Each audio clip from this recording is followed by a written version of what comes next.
ighfirli, ampunkan aku, warhamni, rahmati aku. Mengapa banyak orang yang bersedekah? Karena orang yang peduli kepada saudaranya mengundang rahmat Allah. Rahimana yarhamhumur rahman. Hanya orang-orang yang berkasih sayang kepada saudaranya sajalah yang mendapatkan kasih sayang Allah. Irham fil ardi, irhamkum fis sama. Sayangi makhluk yang ada di bumi. Malaikat-malaikat yang di langit akan menyayangimu. Allah Subhanahu wa taala akan mencurahkan rahmat untukmu. Adapun orang yang hatinya kasar, orang yang tak ada rasa peduli kepada saudaranya, Nabi mengatakan tak ada iman dalam hatinya.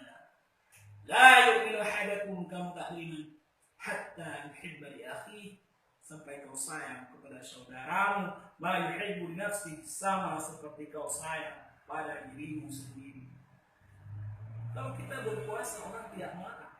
Kalau kita melaksanakan haji dan umrah orang tidak marah. Kalau kita banyak-banyak menghatamkan Al-Quran orang tidak marah. Begitulah orang yang saleh. Muhammad sallallahu alaihi wasallam, kekasih kita, Sayyidina wa maulana wa habibina, orang yang paling kita cintai. Tidak ada yang pernah marah kepada dia. Abu Jahal tidak marah, Abu Lahab tidak marah, Abu Thalib tidak marah. Tapi ketika ia mulai menyinggung yang mungkar, disitulah baru mereka marah. Allah Ta'ala puji, umat ini kau hebat karena puasa sholat sunatmu banyak. Kau hebat karena kau membangun masjid. Bukan. Allah Ta'ala puji umat ini. Apa kata Allah? Kuntum khairat ummah. Kalian adalah umat terbaik. Kapan? Bila masanya kalian sebagai umat terbaik. Ta'muruna bil ma'ruf, ketika kau ajak orang berbuat baik. Wa tanhauna 'anil munkar, ketika kau larang orang berbuat mungkar. Banyak orang yang sanggup belajar. Mari sholat berjemaah. Banyak orang yang sanggup menggerakkan lidah. Banyak. Mari berinfak membangun masjid. Tapi tak banyak orang yang berani untuk mencegah kemungkaran. Maka ikutilah ulama. Ulama yang mengikut gerak para nabi. Nabi-nabi tidak meninggalkan emas, perak dan dirham. Muhammad sallallahu alaihi wasallam tidak meninggalkan istana yang megah, tidak meninggalkan kursi emas, tidak meninggalkan perhiasan yang mewah. Yang ia tinggalkan adalah al-ulama warasatul anbiya, ulama pewaris para nabi. Ulama yang mana? Apakah ulama yang sering tampil di televisi? Apakah ulama yang punya jabatan? Apakah ulama yang penuh dengan kemewahan? Ikutlah ulama yang tidak takut untuk mengatakan ini batil, ini mungkar. Itulah sunnah para rasul. Bukankah Musa disayang oleh Fir'aun? Musa sangat dicintai oleh Fir'aun. Dia tinggal di rumah Fir'aun, dia dibesarkan oleh Fir'aun. Istri Fir'aun yang membesarkan Musa ketika ia menemukan ada sosok bayi dalam kotak kayu yang hanya di sungai Nil. Inilah anak yang mungkin diturunkan Tuhan untukku. Lalu dibesarkannya. Kapan? Bila masanya Fir'aun marah. Ketika Musa mulai mengungkit-ungkit kekuasaan. Ketika Musa mulai berbicara tentang kemungkaran. Disitulah baru Fir'aun marah. 40 tahun lamanya tidak ada yang pernah marah kepada Muhammad SAW. Tidak ada yang pernah musiknya ketika ditanya siapa Muhammad. Mereka berkata Al-Amin. Dia orang paling jujur, dia orang paling baik. Tapi ketika ia mulai berkata semua manusia sama, la khalqa minal arabi wal ajab, tak ada beda antara Arab dan non-Arab, wala khalqa minal abyad wal asad, tak ada beda antara kulit putih dan kulit hitam. Di sana mereka marah. Abu Jahal marah. Kalau ku katakan di balik bukit ini ada pasukan tentara musuh yang akan menghancurkan kota Mekah, apakah kalian percaya? Semua mereka berkata, sodaknaka, kami percaya. Kalau ku katakan bahwa di belakang ini, di belakang Jabal Abi Qais yang besar di Mekah ini, ada pasukan tentara musuh yang akan menghancurkan, meluluh lantakan kita. Apakah kalian percaya? Semua mereka berkata, kami percaya. Kalau aku katakan bahwa Jibril sudah turun. Dan aku menerima wahyu kitab suci Al-Quran. Dan aku adalah Nabi yang terakhir. Apakah kalian percaya? Disitulah baru Abraham bangkit marahnya. Alihada jama'atana, apakah hanya untuk ini kau kumpulkan kami? Kepala Nabi Muhammad 13 tahun penuh penderitaan, caci maki, sumpah, serapah, kriminalisasi, dikatakan sebagai sahir, tukang sihir, dikatakan sebagai kazab, tukang dusta, dikatakan sebagai asyafirul awali, dongeng nenek moyang. Tapi semua itu tak menggentarkan hatinya. Darah itulah yang mengalir di dalam diri ulama al-bait keturunan Nabi Muhammad SAW. Dua yang ia warisi, bukan hanya sekedar mewarisi Al-Qurannya, tapi sekaligus mewarisi darahnya. Darah itu menyala bagai api dalam sekam. Dia tak pernah mati. Dia pantang melihat kemungkaran. Dia tak suka melihat kebatilan. Yang lain boleh diam. Ini bukan pekerjaan ulama. Ulama itu kerjanya menulis kitab. Ini bukan tugas ulama. Ulama itu hanya berceramah. Ulama itu bukan yang berkuak-kuak mengajak orang turun ke halayak ramai. Ulama adalah orang yang menenangkan umat dalam masjid. Kata saudaraku yang mengatakan ini bukan tugas ulama. Kalau yang mengejekmu itu adalah orang lain, mungkin tak terlalu sakit hati. Tapi ketika orang yang mengejekmu itu adalah saudara seiman, orang-orang yang seharusnya memberikan semangat, orang-orang yang seharusnya memberikan motivasi, malah menjatuhkan, mencegal kawan seiring, mendukung dalam ungkapan musuh dalam sendiri. Tapi begitulah sifat orang yang mewarisi para nabi. Engkau belum dikatakan sebagai pewaris para nabi sebelum menemukan 3 perkara. Kawan yang berubah menjadi musuh, musuh yang semakin menggila, dan orang sayang menjadi benci. Ketika kau temukan itu, barulah kau rasakan manisnya la ilaha illallah Muhammadur Rasulullah. Adakah takut dalam hati mereka? Tidak. Ala ketahuilah, inna awliya Allah, orang-orang yang menolong agama Allah, la khaufun alaihim, mereka tak pernah merasa takut, wala hum yahzanun, mereka tak pernah merasa bersedih. Apa yang kau takutkan? Takut kehilangan kekuasaan, takut kehilangan jabatan, takut kehilangan nama besar, takut kehilangan umat, takut kehilangan pangkat. Itu semua lebih kecil daripada ujung-ujung sayap nyamuk, lebih kecil daripada tapak kaki semut yang hitam, lebih kecil daripada butiran-butiran debu, karena balasan Allah sudah nampak di pelupuk mata. Janji Allah Subhanahu wa Ta'ala, wa man ahsanu qawlan, adakah kata yang lebih baik mimman da'a Allah, daripada orang-orang yang mengajak kepada Allah, bukan mengajak kepada partai, bukan mengajak kepada mazhab, bukan mengajak kepada golongan. Ud'u ila sabili rabbik, ajak orang ke jalan Tuhan, ajak orang ke jalan Allah. Kalau kau ikut suara orang kebanyakan, wa in tuti aktsar ma fil ardi, kalau kau ikut suara orang kebanyakan di atas muka bumi, yudilluka an sabilillah, mereka hanya akan menyesatkanmu dari jalan Allah Subhanahu wa Ta'ala. Opini publik, tidak ada opini publik, tidak ada. Yang ada hanyalah opini yang dipublikasikan. Tidak ada opini publik, yang ada hanyalah opini yang diulang-ulang berkali-kali, pagi, petang, siang, dan malam. Perdengarkanlah kebatilan itu di telinga rakyatmu, sampai mereka menyangka bahwa batil itu adalah hak, dan hak itu ternyata batil, pesan Hitler. Maka jangan heran kalau pesan-pesan kafir itu dipakai, diterapkan. Orang tak lagi bisa membedakan mana hak, mana batil. Tapi kita tetap berada pada hak, kita tetap berada pada hak, mereka tetap berada pada batil. Kita tak pernah heran. Kenapa? Dunia ini, kata Sayyidina Ali, memanglah tempatnya hak dan batil. Aku tak pernah khawatir dengan batil. Aku tak pernah takut hak diinjak. Karena hak dan batil memanglah tempatnya di dunia ini. Nanti surga hak saja tak ada batil. Nanti neraka batil saja tak ada. Dunia adalah tempat hak dan batil. Yang kukhawatirkan bukan hak dan batil, kata Sayyidina Ali. Yang kukhawatirkan adalah ketika batil merajalela, orang yang benar diam, sehingga orang batil itu merasa dia benar. Hari ini terbukti semuanya. Banyak orang yang benar tapi diam, lalu yang batil merasa benar. Batil. Akhirnya merasa itu menjadi kebiasaan. Maka kita sedang minta kepada Allah. Tsumma arinal haqqa. Tunjukkan yang benar itu benar.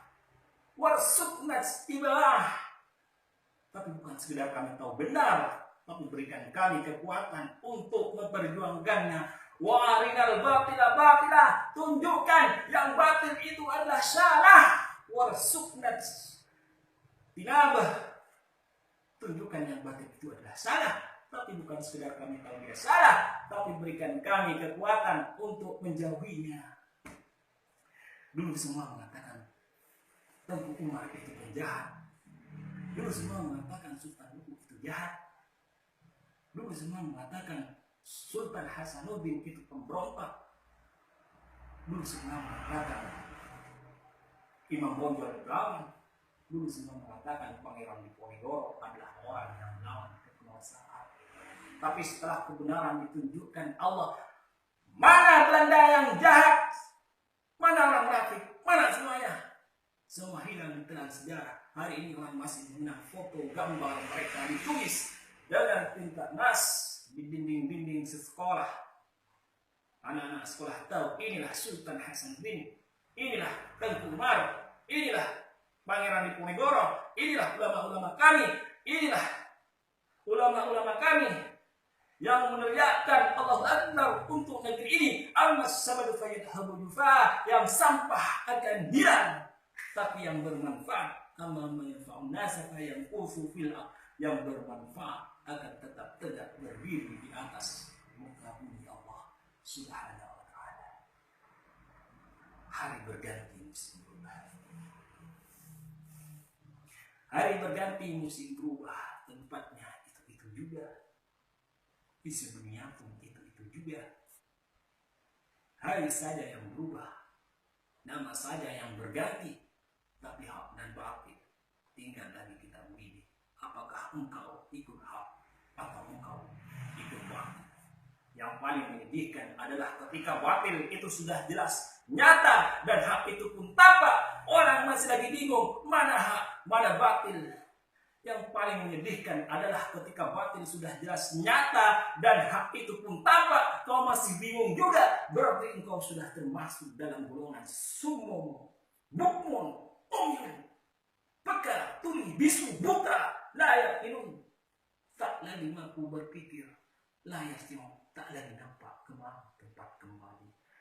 Yang pertama kali buta bukanlah mata, yang pertama kali buta adalah hati.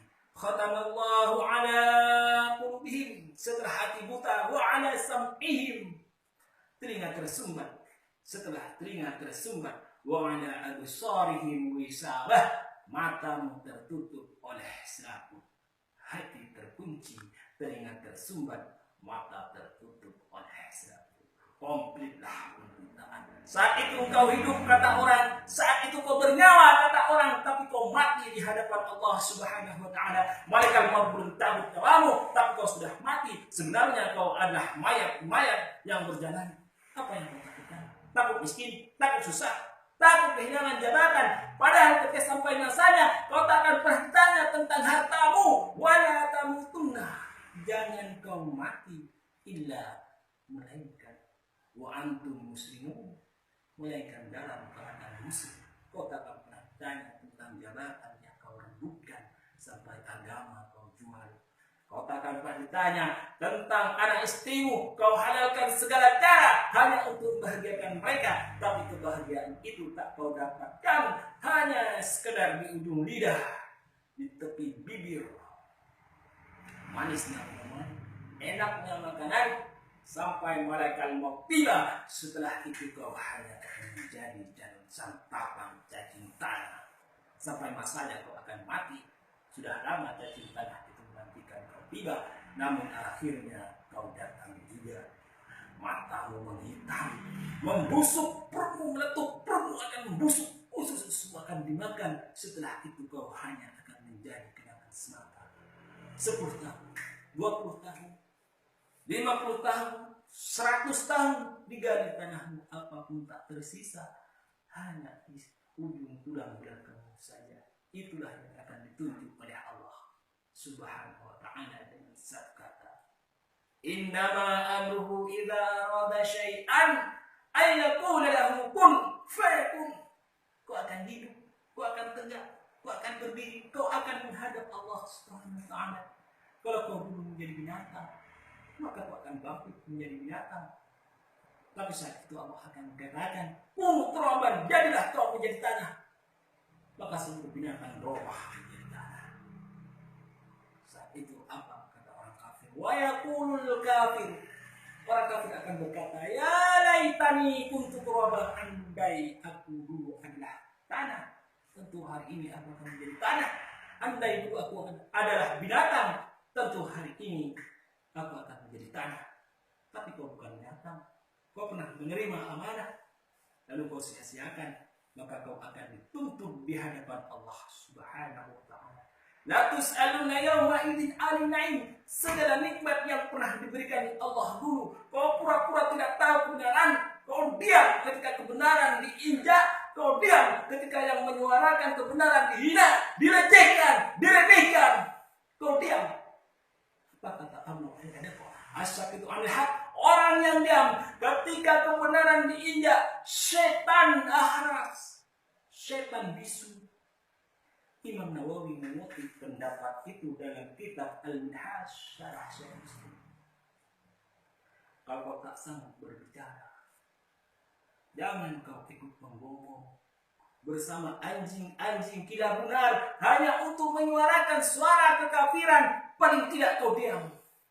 Mar'am minhum munkaron. Kalau kau lihat kemungkaran, bisa kau tunjukkan yang itu batil, maka kau tolong agama Allah ini dengan tanganmu. Falyughayyirhu biyadihi. Aku tak sanggup menolong.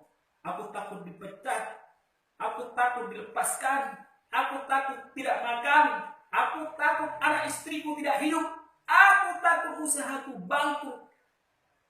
Kalau kau masih takut, falyughayyirhu biyadihi, tak sanggup dengan tangan, fabilisan, pakai lidahmu. Tolong agama Allah ini dengan lidahmu.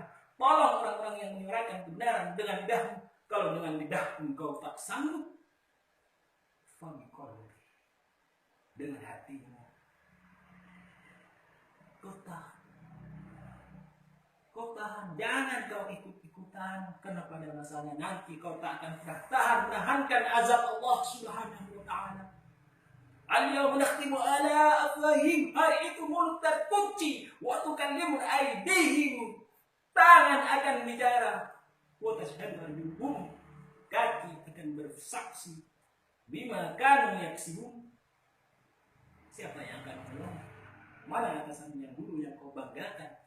Mana hartamu yang dulu kau takut lawan hanya karena materi untuk anak istrimu? Tapi hari ini semuanya lari. Hari ini semuanya lari. Yauma yafirrul mar'u min akhihi. Saat itu lari dari saudara kandungnya, wa ummihi wa abihi. Saat itu lari dari ibu dan ayahnya, wa sahibatihi wa banihi, dari istri dan anak-anaknya. Likulli imri'in minhum yawma idzin sya'nun yughnihi. Hari itu sibuk mempertanggungjawabkan urusan masing-masing. Ismasih. Hidup sesuka hatimu dengan cara apapun yang kau pakai, silahkan. Fa'innaka mayyit. Tapi ingat, kau akan menjadi mayat. Kau akan mati. Kau akan menghadap Allah Subhanahu